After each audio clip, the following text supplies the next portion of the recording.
Kita lanjut materi kita tentang 3H ini lagi ya. Lalu heart, head, hands. Ya.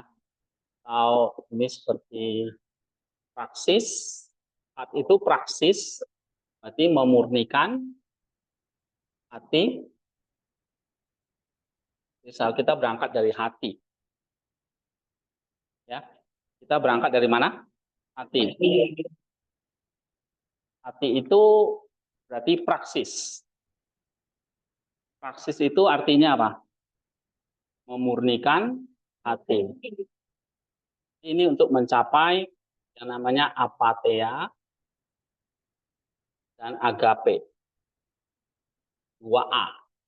Apatheia dan agape.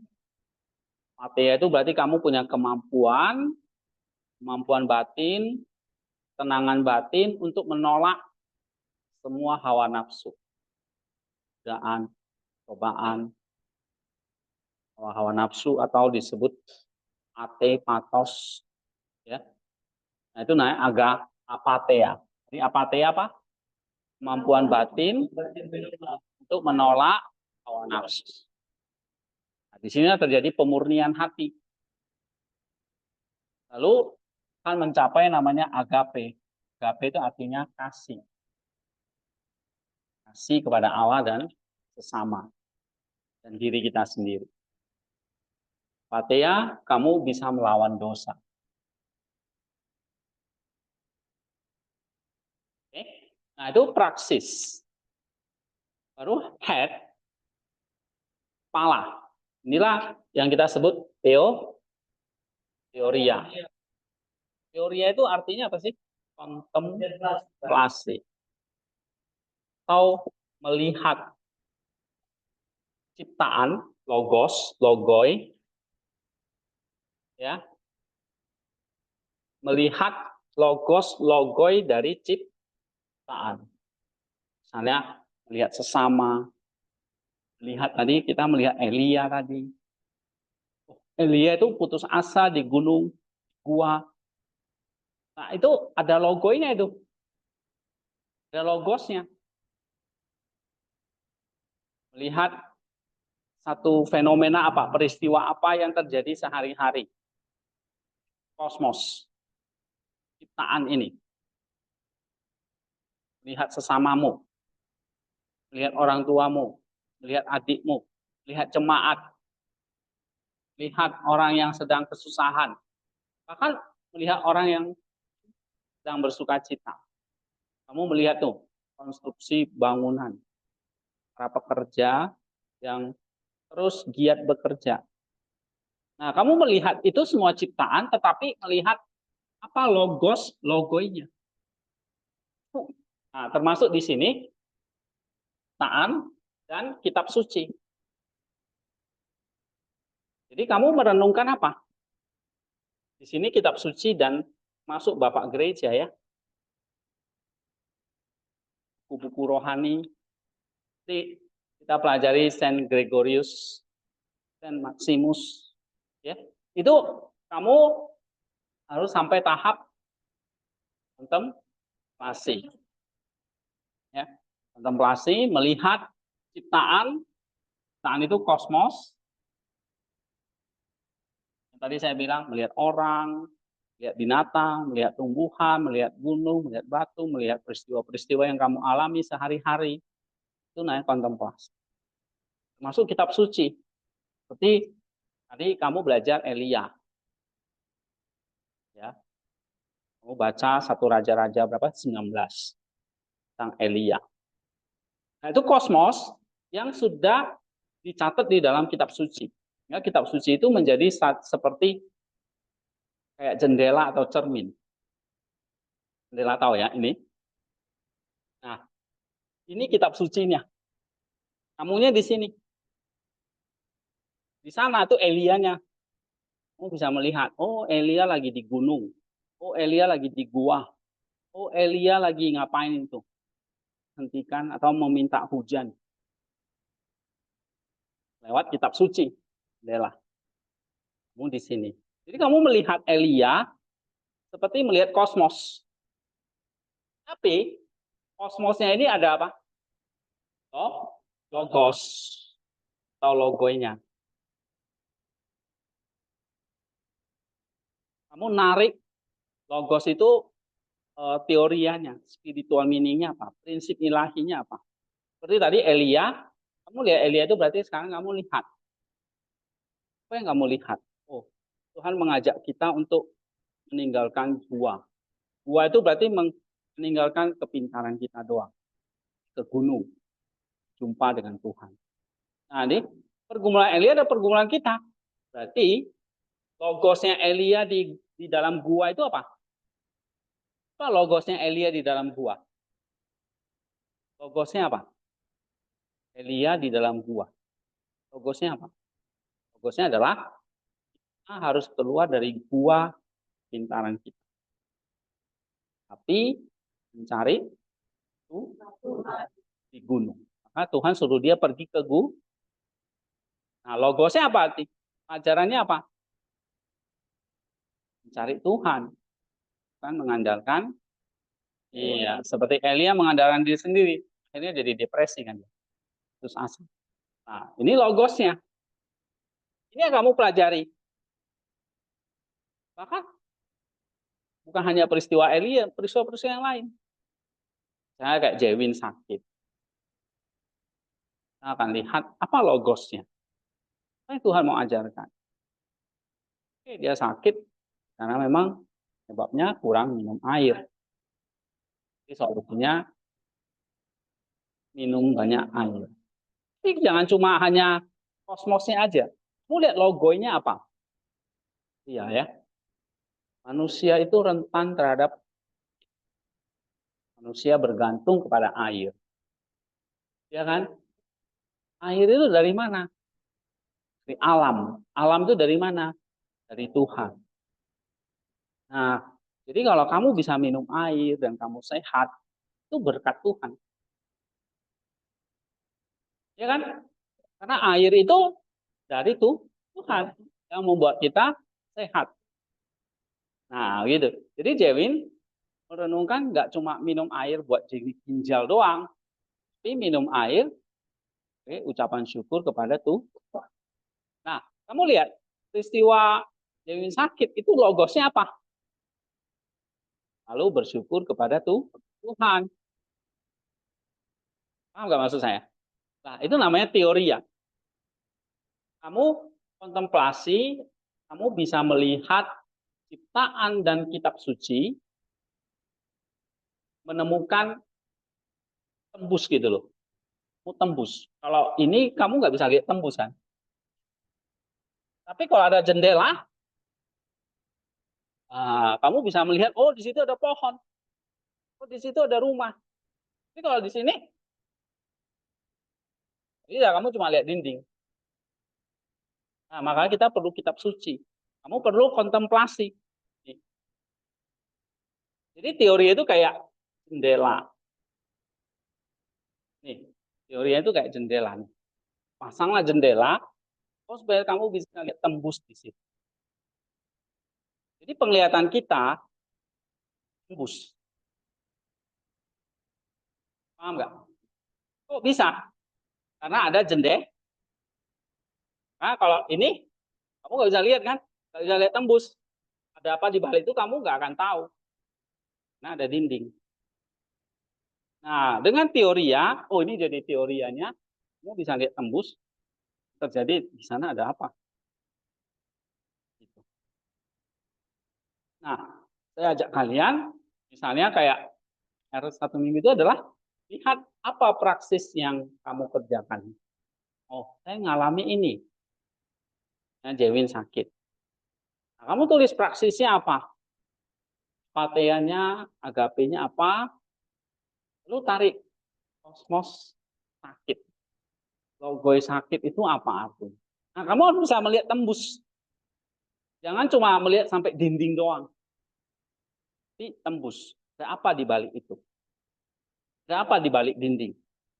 Ada apa di balik teoria kosmos yang saya alami hari ini? ya, ngalami sakit, diopnam di rumah sakit. Nah, kamu coba pakai teori ya. Apa yang logo yang Tuhan mau ajarkan kepada kamu? Ini contoh ya, ini contoh. Paham nggak? Nah, jadi kayak kamu ilustrasinya tadi, kamu lihat jendela, ya tembus kan? Kalau nggak ada jendela bisa tembus? Nah, ini namanya teori. Tembus seperti jendela atau seperti cermin. Ini juga bisa. Cermin tahu? Nah, kamu kalau di dinding, kamu nggak bisa lihat apa-apa, kamu cuma lihat dinding. Tapi kalau pasang cermin di sini, kamu bisa melihat dirimu. Ya, nah itu teori ya. Yang ketiga, hence, ini berarti apa? Teologi. Ya, teologi ya. Praksis, teoria, teologia. Nah, teologia ini berarti apa? Kamu kontemplasi bukan lagi kepada ciptaan, tapi langsung kepada Allah. Hence itulah berarti ini kamu kontemplasi pada Allah. Nah, kalau teoria, kamu lihat jendela, atau kamu lihat itu. Ada pohon, ada orang lagi mandi, wah langsung kepingin kan ya. Tahu, oh di situ ada orang turis-turis lagi berenang, ya kan? Kamu bisa lihat itu teoria. Tapi kalau teologi ya, kamu akan melihat di balik ciptaan itu ada siapa? Nah, kamu kan kalau teoria kamu bisa melihat logos, nih ya. Kamu melihat apa? Logos, logonya kan. Nah, sekarang kamu melihat sang logos ya. Sang logosnya langsung. Melihat Kristusnya. Nah, itu teologianya. Jadi misalnya contoh, Dewi sakit secara praksis, ya berarti harus minum air di sini. Apatianya minum air. Praksisnya ya mengobati minum air. Tapi tadi logosnya apa? Mau bersyukur. Air itu dari Tuhan. Nah, itu teorianya. Kalau minum air ini untuk ginjal. Nah, di sini apa yang mau diajarkan logos dengan sakit ginjal? Kurang bersyukur. Nah, masih ada air, saya bisa minum, ginjal saya jadi sembuh, ya. Dan mungkin kita bisa tambah yang lain. Misalnya, yang bersyukur apa? Ya, ternyata manusia itu rapuh sekali ya. Tanpa alam, tanpa air, manusia itu akan mati. Gak ada makanan, gak ada air, gak ada udara, mati. Jadi manusia itu bergantung kepada alam. Alam itu bergantung sama Tuhan. Jadi kita semua hidup kita bergantung kepada Tuhan. Jadi di saat sakit pun kita bisa bersyukur dan bergantung kepada Tuhan. Nah, itu karena kamu bisa melakukan namanya teori ya. Ya. Terus yang ketiga, hence-nya atau teologianya adalah kamu kontemplasi lebih dalam lagi. Air, bersyukur, itu semuanya karena ada sang logos. Ya. Jadi dari peristiwa Dewi sakit itu apa teologianya yang kamu pelajari? Melihat Allahnya adalah iya, logos yang ada alam ini menyediakan air untuk saya. Nah, dan saya disembuhkan oleh sang logos. Jadi yang menyembuhkan itu sebetulnya siapa? Sang logos melalui alam atau air itu. Atau bahkan melalui obat-obatan. melalui dokter, ya kan? Tapi sebenarnya kita kalau teologi kita jadi bisa melihat apa? Menyembuhkan saya itu sebetulnya siapa? Sang Logos, Allah itu sendiri. Ngerti gak? Misalnya nih, kamu tidak bikin PR, praksisnya kan kamu males sebetulnya, ya kan? Atau kamu lalai, nunda, atau lupa. Nah, paling enak kan ngomongnya lupa. Ataupun lalai, sengaja, atau malas, suka nunda alias malas. Praksisnya ini, ya kan? Terus kamu dihukum, dimarahin sama Pak Hendy, diomelin, dimaki-maki, ya kan? Sampai ada yang jantungan dan mau pingsan, ya. Ikat masih oke, okay. Ya. Nah, jadi praksisnya ya malas terus dimarahin. Nah, dari kamu dimarahin, ya, kamu kan harus mikir, apa teorianya? Ya, praksisnya ya saya dimarahin karena saya malas tidak bikin PR. Teorianya, kamu kan lihat dalam kosmos itu peristiwa dimarahin apa ini? Iya, ini negur saya supaya saya jangan suka nunda, supaya saya nilainya bagus, supaya saya jadi orang yang bertanggung jawab, supaya saya jadi orang yang pinter dan disiplin. Ya, kamu mau jadi pemimpin misalnya. Bagaimana jadi pemimpin kalau malas? Ya kan? Nah, jadi teori aja kamu lihat apa logoi saya dimarahin. Apa logoi kamu dimarahin? Jangan cuma lihatnya, nah ini kejam, killer, tukang marah, ya kan? Iya, itu memang kamu rasain, nggak bisa dipungkirin, praksis tapi saya ajak kamu berpikir lebih dalam lagi kan? Kamu lihat kayak jendela, lihat seperti jendela atau cermin. Kamu nggak hanya lihat satu sisi, tapi melihat lebih dalam lagi teori ya. Dimarahin, logoi saya dimarahin kali ini adalah logonya adalah logosnya adalah ya harus mematangkan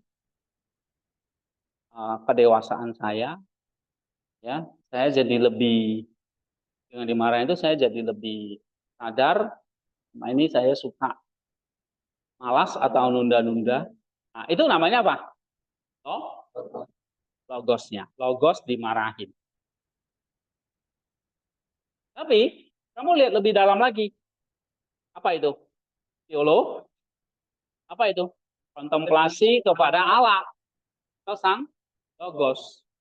Jadi kamu tadi logoi dimarahi, ngajarin kamu supaya jadi lebih bertanggung jawab, lebih dewasa, lebih baik, ya kan? Tapi kalau teologianya apa?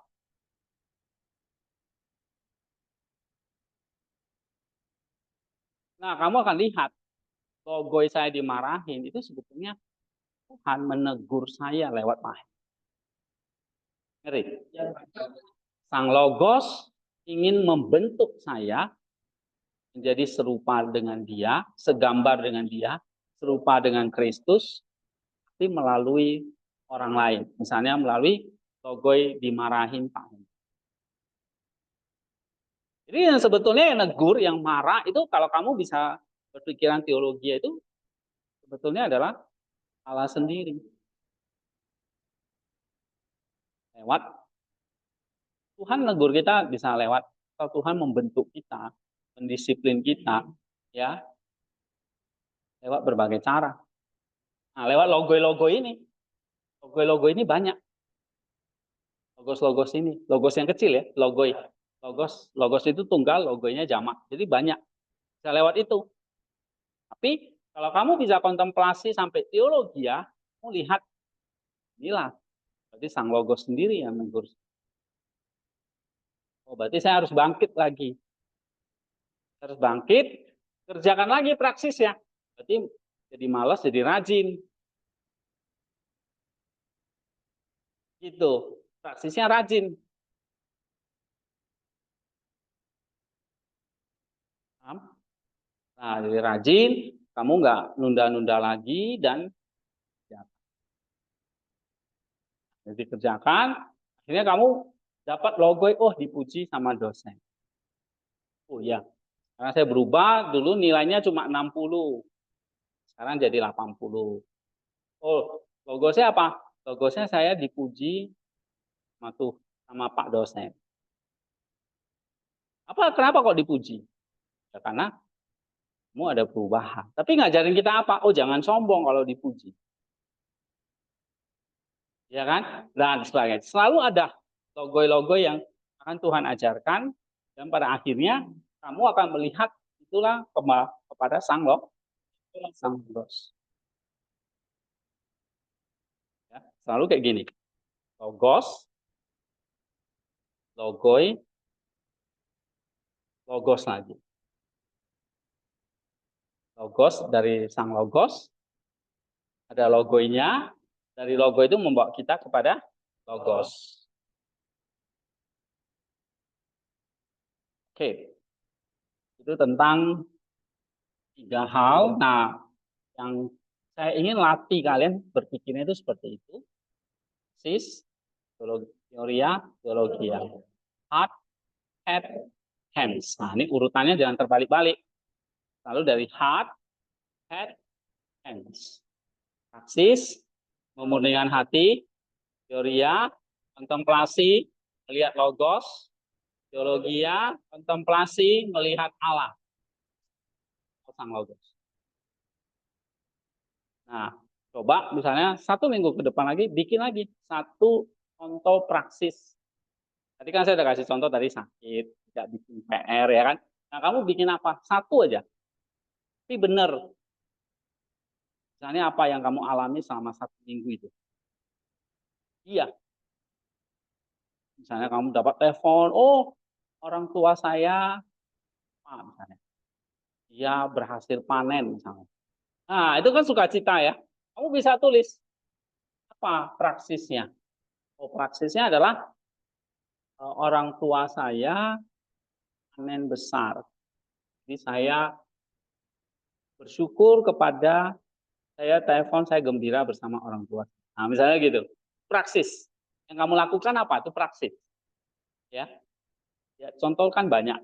Di situ dari apa yang sudah kamu lakukan, kamu coba lihat logosnya apa, logonya apa. Logos itu prinsip ilahi, tujuan ilahinya apa. Ya. Kayak kamu lihat jendela lagi, lebih dalam lagi. Oke. Nah, dari situ kamu tarik teologianya. Ini kan saya rekam, nanti kamu dengerin lagi aja. Ya. Ini udah beberapa contoh. Nah, kita akan coba. Tapi tingkat lain juga seperti itu. Formasinya jadi terbentuk. Nah, lalu kayak gitu, simple. Ya, 3 hanya jadi terbentuk. Praksis, teoria, teologia. Sampai nanti apapun yang kamu alami, ya, kamu praksis itu banyak sekali yang kamu bisa kerjakan. Ini 1 aja. Oke. Nah, sekarang kita lanjutkan ke materi Saint Gregorius ya.